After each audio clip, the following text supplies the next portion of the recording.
अध्यात्म ज्योतिष के तमाम दर्शकों का आज के कार्यक्रम में बहुत बहुत स्वागत और अभिनंदन। आज मैं आपका ध्यान आकृष्ट करना चाहूंगा गोचर के कुछ ऐसे योगों पर जो तत्काल में घटित होने वाले हैं।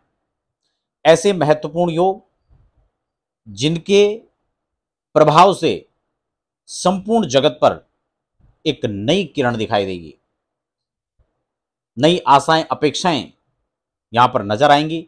मैं बात कर रहा हूं 3 महत्वपूर्ण योग जो इस समय वर्तमान के अंदर घटित होंगे।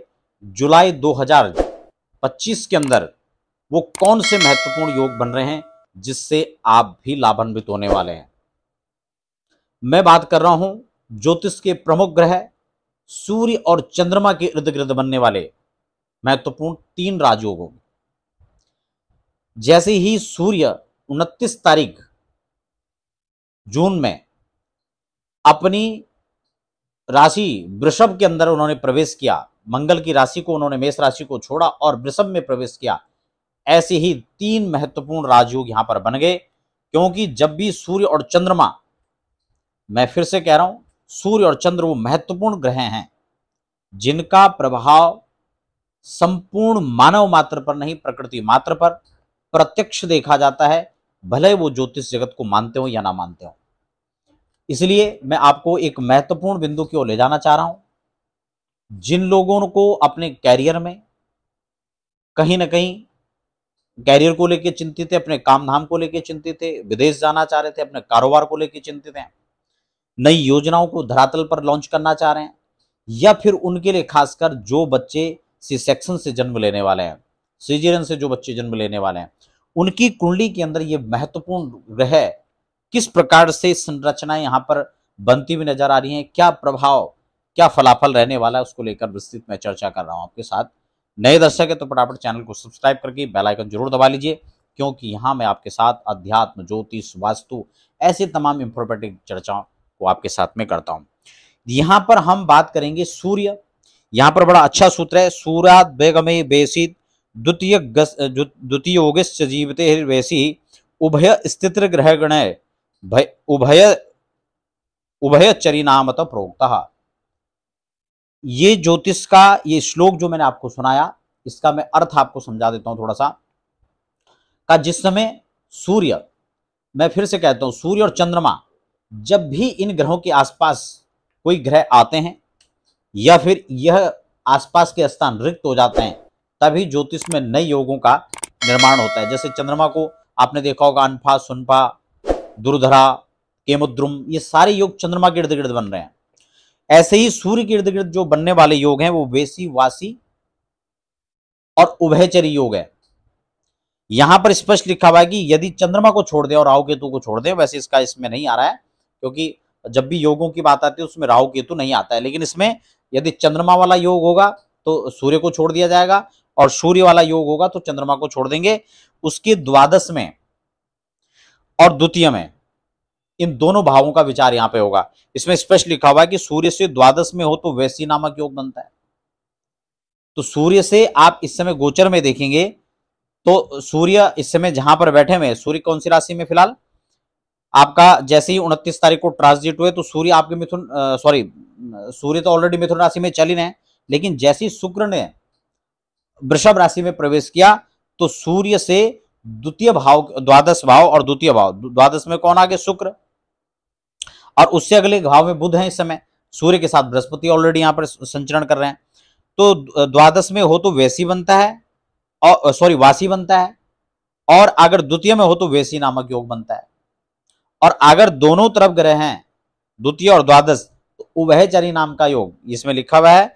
अगर ये दोनों तरफ है तो उभयचरी जो है योग नामक योग बनता है। यानी ये 3 राजयोग एक साथ हैं, ठीक है ना। इसमें वेसी, वासी और उभयचरी, और साथ साथ जो शुक्र ने अपने स्थान पर वृषभ राशि में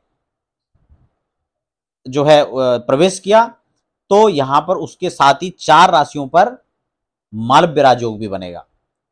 तो अब आप समझ गए 3 राजयोग तो सब में घटित हो रहे हैं, लेकिन मालव्य राजयोग केवल 4 राशियों पर घटित होगा, जिनके केंद्र में शुक्र जो है यहां पर वृषभ राशि के आ जाएंगे। तो इस योग को, ये योग तो बन गया, लेकिन ये योग प्रभाव किस प्रकार से देगा, तो इसमें बहुत डिटेल में इसकी व्याख्याएं लिखी हुई है कि वो कौन सा ग्रह होगा, किस प्रकार के शुभ अशुभ परिणाम मिल सकते हैं। लेकिन मैं सामान्यतः आपको समझा दूं कि ये निर्भर करता है कि सूर्य के साथ कौन सा ग्रह बैठा हुआ है। तो इसमें बहुत स्पेशल आप योग देखेंगे कि सूर्य के साथ तो बृहस्पति है, और सूर्य से पीछे जो चल रहे हैं वो शुक्र चल रहे हैं, और आगे आगे बुध चल रहे हैं, और बुध से आगे फिर मंगल केतु चल रहे हैं, उनको तो छोड़ दें। लेकिन सूर्य के आगे चल रहे हैं बुध, तो बुध वाणी प्रबंधन के कारक ग्रह माने जाते हैं, मैनेजमेंट का कारक माना जाता है उनको। और जो पीछे चल रहे हैं वो शुक्र ग्रह हैं, तो शुक्र एक महत्वपूर्ण ग्रह में से एक है। और खुद यहां पर बृहस्पति जो धन के कारक, पुत्र के कारक, विद्या के कारक ग्रह हैं, वो सूर्य के साथ में है। अब खास बात यहां पे सूर्य और बृहस्पति जो हैं वो आपस में एक कैटेगरी वाले ग्रह आते हैं, क्योंकि ग्रहों को 3 रूपों में विभक्त किया गया है। एक तो मित्र ग्रह है, एक शत्रु ग्रह है, एक सम ग्रह है। और उसके अलावा देखा जाए तो क्रूर ग्रह, पापी ग्रह और शुभ ग्रह। तो ये 2 शुभ ग्रह जो हैं, इसमें हालांकि सूर्य को क्रूर भी माना जाता है, लेकिन ये एक कैटेगरी में आने वाले ग्रह हैं। तो ये ग्रह दोनों ही एक साथ हैं।